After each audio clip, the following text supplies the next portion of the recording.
আসসালামু আলাইকুম, স্বাগত জানাচ্ছি আরটিভি সকালের সংবাদে। আপনাদের সঙ্গে আছি আমি সিনথিয়া রহমান। শুরুতে লেবানন ইসরায়েল প্রসঙ্গ। লেবাননের রাজধানী বৈরুতে ফের বিমান হামলা চালিয়েছে ইসরায়েল। গেল ২৪ ঘন্টায় ইসরায়েলের এই হামলায় দেশটিতে নিহত হয়েছে প্রায় অর্ধশত মানুষ, আহত হয়েছে আরও ৮৫ জন। এদিকে স্থল অভিযানে তীব্র প্রতিরোধের মুখে পড়েছে ইসরায়েলি বাহিনী। হিজবুল্লাহর হামলায় নিহত হয়েছে অন্তত ৮ ইসরায়েলি সেনা। সেই সাথে ইসরায়েলে প্রায় ২৫০ রকেট নিক্ষেপ করেছে হিজবুল্লাহ গোষ্ঠী। বিস্তারিত বিনিয়ামিনের রিপোর্টে। লেবাননে তীব্রতর হচ্ছে ইসরায়েলি হামলা। রাতভর রাজধানী বৈরুতে তাণ্ডব চালিয়েছে ইসরায়েল, ছুড়েছে একের পর এক বোমা। সেন্ট্রাল বৈরুতে বেসামরিক ভবনে চালানো হয়েছে বিমান হামলা। লেবাননের স্বাস্থ্য মন্ত্রণালয় বলছে, বুধবার দেশটির রাজধানী বৈরুতের উপকণ্ঠে এবং বেকা ও বালবেক হারমেল এলাকায় ইসরায়েলি হামলায় নিহত হয়েছে ৪৬ জন। এদিকে লেবাননে স্থল অভিযান শুরু করার পর হিজবুল্লাহ যোদ্ধাদের ব্যাপক প্রতিরোধের মুখে পড়ছে ইসরায়েলি সেনারা। ইসরায়েলি প্রতিরক্ষা বাহিনী জানায়, দক্ষিণ লেবাননে হিজবুল্লাহর সাথে সম্মুখ যুদ্ধে ইগোস কমান্ডো ইউনিটের ৩ জন এবং গোলানি ব্রিগেডের ২ জন সহ ইসরায়েলের অন্তত ৮ সেনা নিহত হয়েছে।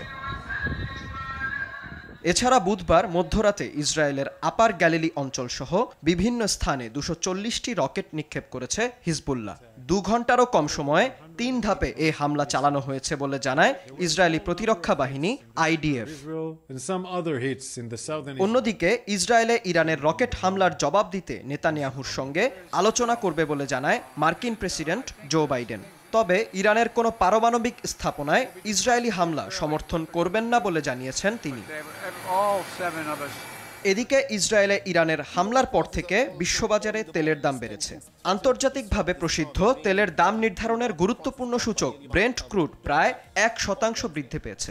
মধ্যপ্রাচ্যে চলমান উত্তেজনায় তেল সরবরাহ ব্যাহত হওয়ার আশঙ্কা থেকে এ দাম বৃদ্ধি পেয়েছে বলে জানায় অর্থনীতিবিদ ও বিশ্লেষকরা। বিনিয়ামিন, আরটিভি। মৌসুমী বায়ু বাংলাদেশের উপর সক্রিয় এবং উত্তর বঙ্গোপসাগরে প্রবল অবস্থায় থাকায় আগামী ৪৮ ঘন্টার মধ্যে উত্তর বঙ্গোপসাগর এবং তৎসংলগ্ন এলাকায় লঘুচাপ সৃষ্টির সম্ভাবনা রয়েছে। এতে রাজধানী সহ সারা দেশে বৃষ্টি বাড়ার পূর্বাভাস দিয়েছে আবহাওয়া অফিস। গত রাত থেকে গুড়ি গুড়ি বৃষ্টি হচ্ছে রাজধানীতে। এতে সকাল থেকে ভোগান্তি মাথায় নিয়ে অফিসে যেতে হচ্ছে সাধারণ মানুষকে। নগরীর বিভিন্ন সড়কে দেখা দিয়েছে যানজট। বৃষ্টিতেও রাজধানীর বিভিন্ন সড়কে জলাবদ্ধতাও সৃষ্টি হয়েছে। এখনও ডুবে আছে রাজধানীর বিভিন্ন সড়ক। জলাবদ্ধতায় সাধারণ মানুষের ভোগান্তি চরমে। আগামী ২ দিন বৃষ্টিপাত আরও বাড়তে পারে বলে পূর্বাভাস দিয়েছে আবহাওয়া অধিদপ্তর।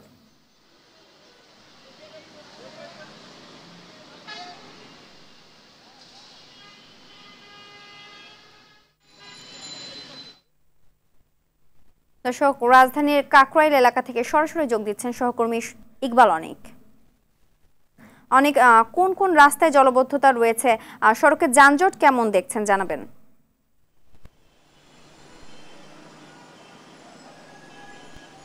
সিনথিয়া, আপনি যেমনটি বলছিলেন যে গতকাল সন্ধ্যার পর থেকে কিন্তু রাজধানী জুড়ে হচ্ছে বৃষ্টি দেখা দিয়েছে। সেই বৃষ্টির কারণে কিন্তু গতকাল রাত থেকে রাজধানীর বিভিন্ন এলাকায় কিন্তু জলাবদ্ধতার সৃষ্টি হয়েছে। আমরা কিন্তু এই মুহূর্তে আছি কাকরাইল মোড়ে।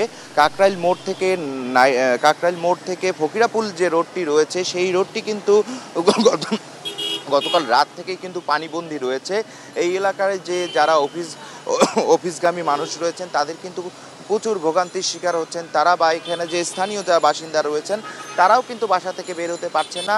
এবং আমরা স্থানীয় যে লোকজন আছেন বা অফিসগামী যাদের সঙ্গে কথা বলেছি তারা জানিয়েছেন যে এই যে গতকাল রাত থেকে যে বৃষ্টিপাতের কারণে তারা কিন্তু গতকালও অফিস থেকে বাসা ফিরতে তাদের অনেক রাত হয়েছে এই জলাবদ্ধতার কারণে। কিন্তু আজকেও তারা বলছেন যে এই পানি কিন্তু গতকাল রাত থেকেই যেহেতু জমাট বেঁধে আছে, এই পানি এখন পর্যন্ত ঊর্ধ্বতন কর্তৃপক্ষ বা সিটি কর্পোরেশনের পক্ষ থেকে কোনো ধরনের পদক্ষেপ নেওয়া হয়নি এই পানি নিষ্কাশনের জন্য। এবং যেহেতু হচ্ছে আজ সকালেও গুড়ি গুড়ি বৃষ্টি হয়েছে, অফিসগামী সেসব মানুষ রয়েছেন তাদেরও কিন্তু ভোগান্তিতে পড়তে হয়েছে এবং যানজটের সংকট দেখা দিয়েছে এবং দীর্ঘ সময় কিন্তু অপেক্ষা করতে হয়েছে মানুষদের হচ্ছে যানবাহনে ওঠার জন্য।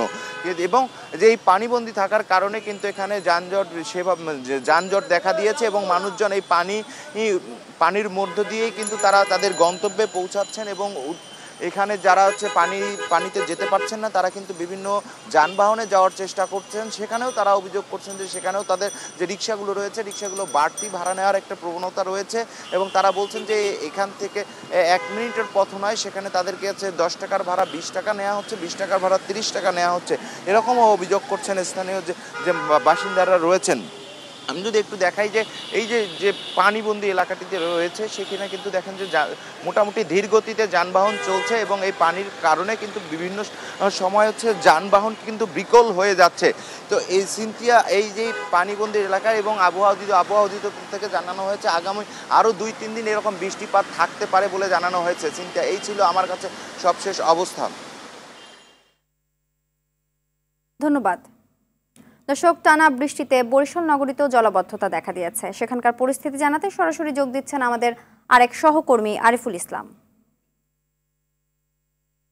আরিফুল, বরিশালে বৃষ্টি হলেই জলাবদ্ধতা দেখা দেয়, এটি নিরসনে কর্তৃপক্ষের কি উদ্যোগ রয়েছে?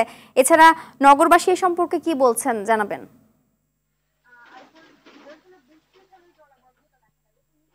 আসলে যেমনটি জানতে চেয়েছেন, আপনাকে আসলে বরিশালের যে প্রেক্ষাপটটা যদি একটু বলতে চাই, সেটা হচ্ছে যে বরিশালে একটু বৃষ্টি হলেই যেমন সৃষ্টি হয় জলাবদ্ধতা, আর ঠিকই কিন্তু বরিশালে বারে বারে কিন্তু বৃষ্টি হচ্ছে। তো বৃষ্টি একটু এখন বরিশালের জন্য আশীর্বাদের রূপ নিয়েছে। তো সুতরাং বরিশালে গতকালকে থেকেই কিন্তু একটানা বৃষ্টি হচ্ছে। আমি ইতিমধ্যে কথা বলেছিলাম বরিশাল আবহাওয়া অধিদপ্তরের সাথে, তারা আমাদেরকে জানিয়েছেন যে গতকাল থেকে আজকে সকাল 9টা পর্যন্ত তারা 44 মিলিমিটার বৃষ্টিপাত রেকর্ড করেছে। আর বরিশালে যেহেতু নদ নদীর শহর, সুতরাং আপনি জানবেন যেখানে ইতিমধ্যে 3 নাম্বার সংকেত দেখানো হয়েছে। ছোট যে 65 ফুটের নিচে যেই অভ্যন্তরীণ রুটের যে যান চলাচলগুলো সেগুলো সিদ্ধান্তের অপেক্ষা রয়েছে, তবে অল্প পরিসরে কিন্তু সেগুলো চলাচল করছে। আর ঢাকা বরিশাল নৌ রুটের যেই লঞ্চগুলো সেগুলো আসলে স্বাভাবিকভাবেই যাতায়াত করছে। অপরদিকে শহরের অবস্থিতি যদি একটু বলতে চাই, সেটি আপনি জানবেন যে বরিশাল একদম নিচু একটি এলাকা, সুতরাং এখানে একটু বৃষ্টি হলে যেমন পানির সৃষ্টি হয়, তেমনি কিন্তু নদীর পানিও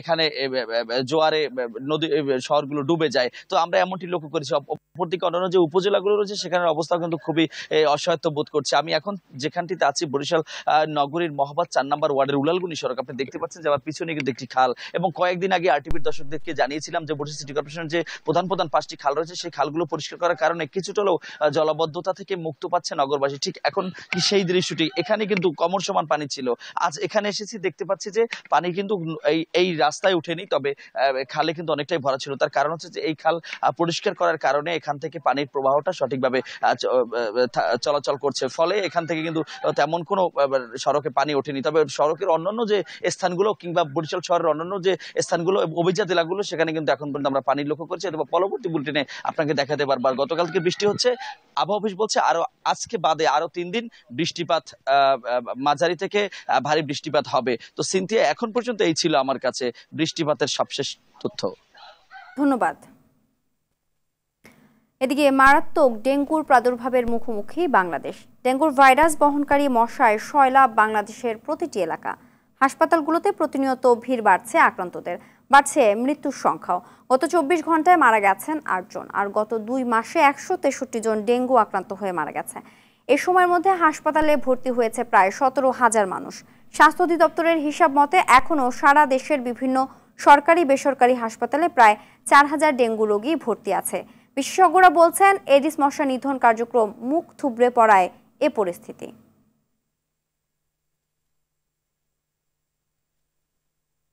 দর্শক, ডেঙ্গু পরিস্থিতির খবর জানাতে রাজধানীর সোয়ারদি হাসপাতাল থেকে সরাসরি যোগ দিচ্ছেন সহকর্মী বিপুল দেবরায়।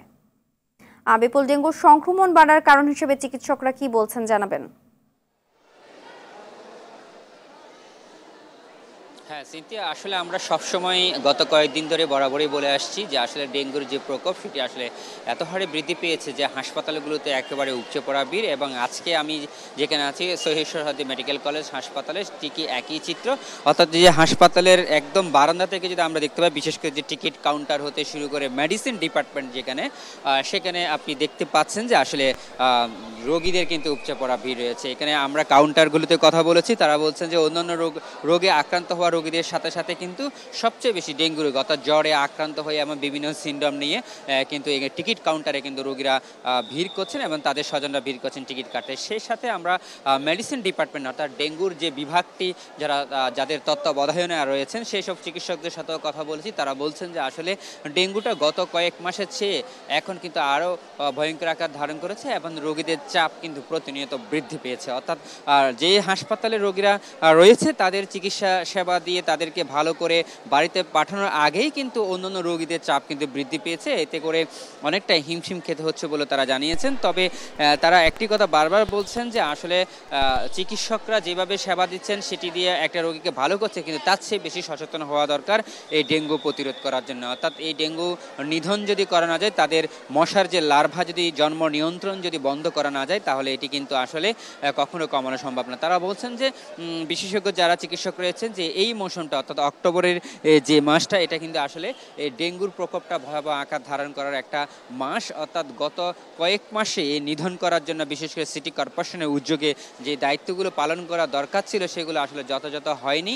তার কারণে কিন্তু এই প্রাদুর্ভাবটি কিন্তু বৃদ্ধি পেয়েছে। সেই জন্য তারা বলছেন যে আসলে যারা চিকিৎসকরা বারবার বলছেন যে সাধারণ জনগণকে আসলে সচেতন হতে হবে, সেই সাথে ডেঙ্গু রোগে যারা আক্রান্ত রয়েছে তারাও কিন্তু সচেতন হতে হবে।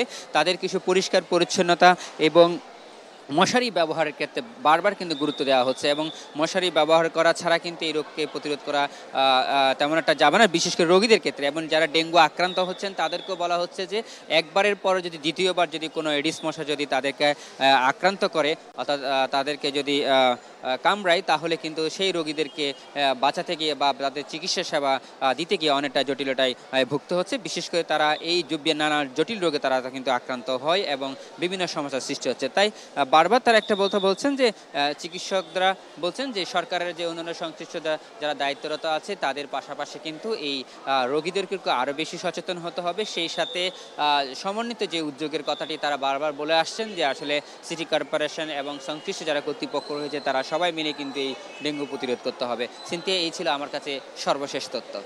ধন্যবাদ। বৈষম্য বিরোধী ছাত্র আন্দোলনে এক একটি হত্যার ঘটনা যেন ছাপিয়ে যায় অন্যটিকে।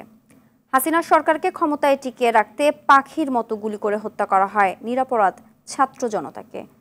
19 জুলাই মোহাম্মদপুরে পুলিশ গলায় পাড়া দিয়ে হত্যা করে রিকশা চালক আক্তারকে। আর মিষ্টির কারিগর শাকিলকে হত্যা করা হয় বসিলা র‍্যাব 2 অফিসের সামনে। পরিবারের একমাত্র উপার্জনক্ষম মানুষকে হারিয়ে অসহায় পরিবারগুলো। সাকিবুর রহমানের রিপোর্টে বিস্তারিত, ছবি তুলেছেন নাজমুল হোসেন স্যামন।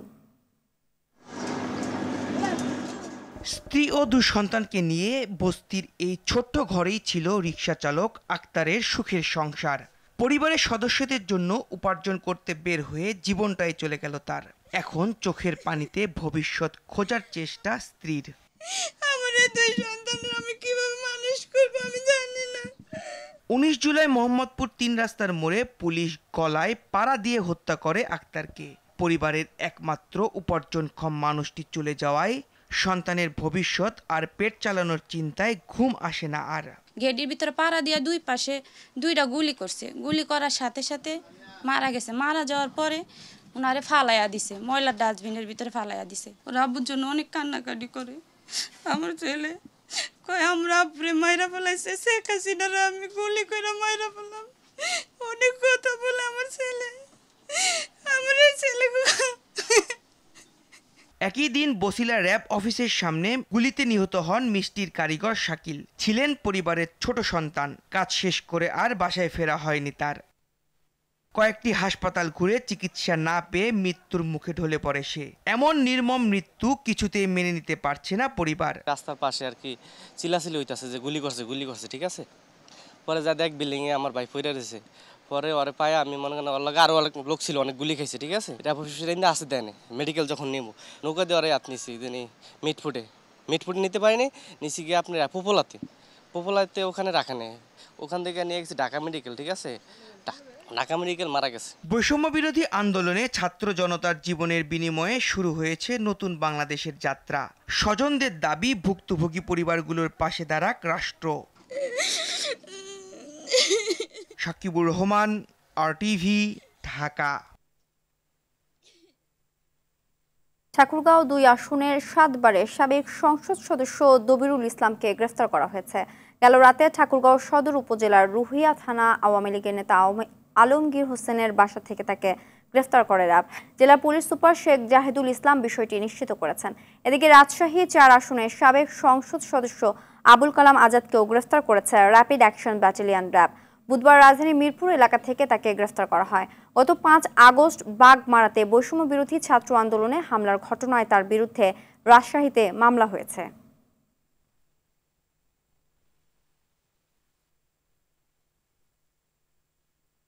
হযরত শাহজালাল আন্তর্জাতিক বিমানবন্দরের সামনের 3 কিলোমিটার মহাসড়ক হর্নমুক্ত ঘোষণা করা হলেও তা মানছেন না কেউ। বিষয়টি জানে না চালকরাও, তাই গাড়ির হর্ন দিচ্ছে ইচ্ছে মতো। বায়ুমণ্ডলীয় দূষণ অধ্যয়ন কেন্দ্র ক্যাপসের পর্যবেক্ষণে এলাকাটিতে শব্দের মাত্রা 50 ডেসিবেলের মধ্যে থাকার কথা, কিন্তু অতি শব্দে তা ছাড়িয়ে যাচ্ছে 100-র উপরে। বিশ্লেষকরা বলছেন, শব্দমুক্ত শান্তিপূর্ণ নগরী গড়তে সচেতনতার বিকল্প নেই। সেলিম মালিকের রিপোর্ট। বিশ্বে ঘনবসতিপূর্ণ মেগাসিটিগুলোর অন্যতম তিলোত্তমা নগরী ঢাকা, যেখানে ঘর থেকে বের হলেই গাড়ির তীব্র হর্নে কান ঝালাপালা অবস্থা। এমন পরিস্থিতি রাজধানীর সর্বত্র, শিশু থেকে বৃদ্ধ আক্রান্ত সবাই। হর্নমুক্ত নগরী গড়তে নড়েচড়ে বসেছে অন্তর্বর্তীকালীন সরকার। রাজধানীর বিমানবন্দর এলাকার উত্তর দক্ষিণ মিলে 3 কিলোমিটারে হর্ন বাজালে ব্যবস্থা। জরিমানা গুনতে হবে 500 টাকা। তারপরও কে শুনে কার কথা, হর্ন বাজছেই। অকারণেই হর্ন বাজে অনেকে, মানে জাস্ট একটা ট্রাফিক দেখতেছে যে জ্যামে আটকায় আছে, তারপরে দেখা যায় হর্ন কন্টিনিউয়াসলি বাজাতেই থাকে। বিশ্বের আমি অনেক জায়গায় ঘুরছি যে এতটা সাউন্ড দেখি না। একটু বাইরে হয়েছি আমি এয়ারপোর্ট থেকে, যে একটা জাম জমাট, যে একটা সাউন্ড, যে একটা মানে মানুষের ভিড়, মানে এইসব আমি বাইরের কান্ট্রিতে দেখে নাই। এই এলাকায় শব্দ দূষণের মাত্রা কেমন, মেশিনের মাধ্যমে তা নির্ণয় করছে বায়ুমণ্ডলীয় দূষণ অধ্যয়ন কেন্দ্র ক্যাপস। পর্যবেক্ষক জানালেন, ফলাফল ভীষণ উদ্বেগের। এই এলাকাটিকে আমরা নীরব এলাকা হিসেবে জানি, সেক্ষেত্রে এখানে 50 ডেসিবেল থাকার কথা ছিল, কিন্তু আমি যদি এখনও দেখি, দেখা গেছে 75 থেকে 80 ডেসিবেল হয়ে যাচ্ছে। যখন গাড়ির হাইড্রোলিক হর্নগুলো দিচ্ছে তখন 110, আবার নিচে নামলে 90, 85 উঠছে। প্রয়োজন ছাড়াই কেন হর্ন বাজান চালকরা? কোনো চালক একে ইচ্ছাকৃতই বলছে। রাস্তার উপর থাকে এর জন্য ছোট ইলেকট্রিক হর্ন বাজাইতে আসছি। যেমন এখানে কারণ ছাড়াই হর্ন দিতেছে। ওই যে দেন, ওই যে প্রমাণটা পাইছেন, প্রাইভেট কারটাই দেখেন। এখানে কোনো হর্নের দরকার ছিল? ও হর্ন দিয়ে এদিক দিয়ে ইউটার্ন নিতেছে। উদাগামে হর্ন দিয়ে মনে করেন যে যাইতেছে। এটা হলো কি জাতের দোষ, আর কিছু না। নিষিদ্ধ ঘোষিত এলাকায় হর্নমুক্ত করতে কি করছে পুলিশ? আগে মানুষ জিনিসটা জানুক, বুঝুক, আমরা চেষ্টা করছি সবাইকে বোঝানোর জন্য যে এটা হর্নমুক্ত এরিয়া। নির্দেশনা আসে আমরা অবশ্যই মামলা দিব। বিশ্লেষকরা বলছেন, শব্দ দূষণ থেকে নগরীকে রক্ষা করতে নিতে হবে সমন্বিত উদ্যোগ। যেখান থেকে নীরব এলাকা শুরু হবে, ওই জায়গায় রাস্তার ভিতরে একটা মার্কিং থাকা দরকার। রোডের একটা 100 ফিট 200 ফিটের একটা রাস্তা কালারিং করে দেওয়া দরকার, যাতে ড্রাইভার এখানে ঢুকতেই তারা মাথায় আসবে যে কেন এই কালারিংটা করা হলো। ওই কালারিংয়ের ভিতরে লিখে দেওয়া যায় এটি নীরব এলাকা, এখানে হর্ন বাজানো নিষেধ। পাশাপাশি বিদ্যমান আইনের যথাযথ প্রয়োগের পরামর্শ সংশ্লিষ্টদের। প্রচারণা করে তারপরে আস্তে আস্তে কঠিন আইন প্রয়োগের দিকে যেতে হবে। সেলিম মালিক, RTVি, ঢাকা। 3 বছর ধরে ঝুঁকিপূর্ণ অবস্থায় পড়ে আছে পটুয়াখালী জেলার মহিপুরে লক্ষ্মী খালের উপর নির্মিত লোহার ব্রিজ। ভেঙে পড়েছে বড়হরপাড়া খালের উপর নির্মিত ব্রিজটিও। স্থানীয় বাসিন্দারা জানান, ব্রিজ দুটি নিয়ে দীর্ঘদিন ধরে গাড়ি চলাচল বন্ধ রয়েছে। এতে যাতায়াতের চরম ভোগান্তিতে আশেপাশের অন্তত 10টি গ্রামের মানুষ। কুয়াকাটা প্রতিনিধি কাজী সায়েদের প্রতিবেদন, জানাচ্ছেন সাইয়েদ মাহমুদ। জায়গায় জায়গায় ধস, মরিচা পড়ে প্রায় অকেজো লোহার ব্রিজ। কাঠ বিছিয়ে কোনো মতে পার হতে পারছে লোকজন, তবে বন্ধ রিকশা, অটোরিকশা ও ভ্যান সহ সব ধরনের যান চলাচল। পটুয়াখালীর মহিপুরের লতাচাপলি ইউনিয়নের বাসিন্দারা জানান, তাহেরপুর ও আজিমপুর গ্রামকে এক করেছে লক্ষ্মী খালের উপর নির্মিত এই ব্রিজ। তবে 3 বছর ধরে এটি চলাচলের অনুপযোগী। এদিকে 7 মাস আগে বড়হরপাড়া খালের উপর নির্মিত সাধুর ব্রিজটিও দুর্ঘটনায় ভেঙে যায়। এরপর সেখানে অস্থায়ীভাবে একটি কাঠের সেতু তৈরি করা হয়, তবে সে পথেও চলতে পারছে না ভারী যান। স্কুলে যেতে পারি না, আমাদের অনেক ভয় হয়। ব্রিজটি দীর্ঘ 3 বছর ধরে ভাঙাচুর অবস্থা আছে, কোনো গাড়ি এখানে আসতে পারে না। ব্রিজ দিয়ে চলাচল করতে অনেক ভয় লাগে। কোনো মতে আসা যাওয়া করে, কিন্তু ভয়ে তারা অনেক আতঙ্কের উপরে আছে। যে কোনো সময় ধসে পড়তে পারে। স্থানীয় সহ আমাদের প্রাণের দাবি এই ব্রিজটি যাতে দ্রুত সংস্কার হয়। ব্রিজ দুটি সংস্কারে দ্রুত পদক্ষেপ নেবার কথা জানান এই কর্মকর্তা।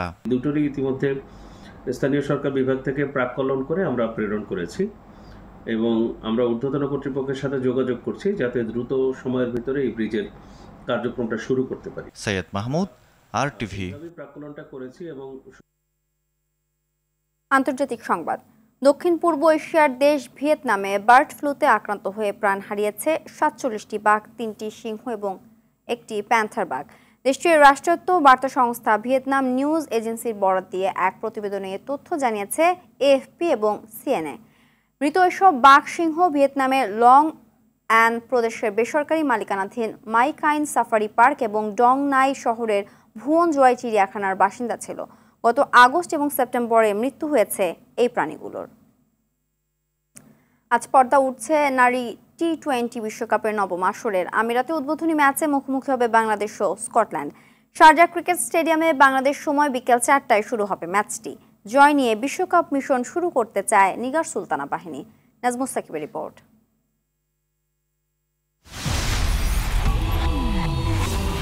স্বাগতিক হয়েও ভিন দেশে T20 বিশ্বকাপে অংশ নেবে বাংলাদেশ। রাজনৈতিক পরিস্থিতি বিবেচনায় নারীদের T20 বিশ্বকাপের ভেন্যু আমিরাতে সরিয়ে নেয় বিশ্ব ক্রিকেটের নিয়ন্ত্রক সংস্থা ICC। তবে ভেন্যু হারালেও স্বাগতিক হিসেবেই আসরে লড়বে টাইগার্সরা। সবশেষ 4 বিশ্বকাপের একটিতেও জয়ের মুখ দেখেনি বাংলাদেশ। সেই খরা কাটাতে চায় নিগার সুলতানার দল। স্কটল্যান্ডের বিপক্ষে ম্যাচ দিয়ে বিশ্ব আসর শুরু হওয়ায় প্রথম ম্যাচেই জয়ের ব্যাপারে আত্মবিশ্বাসী লাল সবুজের মেয়েরা। স্কটিশদের বিপক্ষে অতীত পরিসংখ্যান ও আমিরাতে বিশ্বকাপের আগে পাকিস্তানের বিপক্ষে একমাত্র প্রস্তুতি ম্যাচে জয় সেই আত্মবিশ্বাসের পালে দিচ্ছে একটু বাড়তি হাওয়া। সবকিছু মিলে যদি আমি চিন্তা করি টিম অনেক ভালো একটা পজিশনে আছে রাইট নাও এবং স্কটল্যান্ডের এগেনস্টে সবাই রেডি। বলবো জয়ের জন্য আমরা মাঠে নামবো। আমরা চাই যেন এই ওয়ার্ল্ড কাপটা আমাদের জন্য কাউন্টেবল হয় এবং মেমোরেবল হয়। উদ্বোধনী ম্যাচে জয় পেলেই সেরা 4-এ যাওয়ার দৌড়ে বাংলাদেশের গ্রুপে থাকা ইংল্যান্ড, ওয়েস্ট ইন্ডিজ ও দক্ষিণ আফ্রিকার বিপক্ষে প্রতিযোগিতায় টিকে থাকবে টাইগার্সরা। তাই বড় স্বপ্ন না দেখে ম্যাচ বাই ম্যাচ লড়াইয়ের পরিকল্পনা বাংলার মেয়েদের। নাজমুস সাকিব, RTV। সকালের সংবাদ এ পর্যন্তই। সবশেষ সংবাদ জানতে যে কোনো মোবাইল ফোন থেকে 24141 নম্বরে ডায়াল করুন। মধ্যাহ্নের সংবাদ দুপুর 12টায় দেখার আমন্ত্রণ রইল। ধন্যবাদ সবাইকে।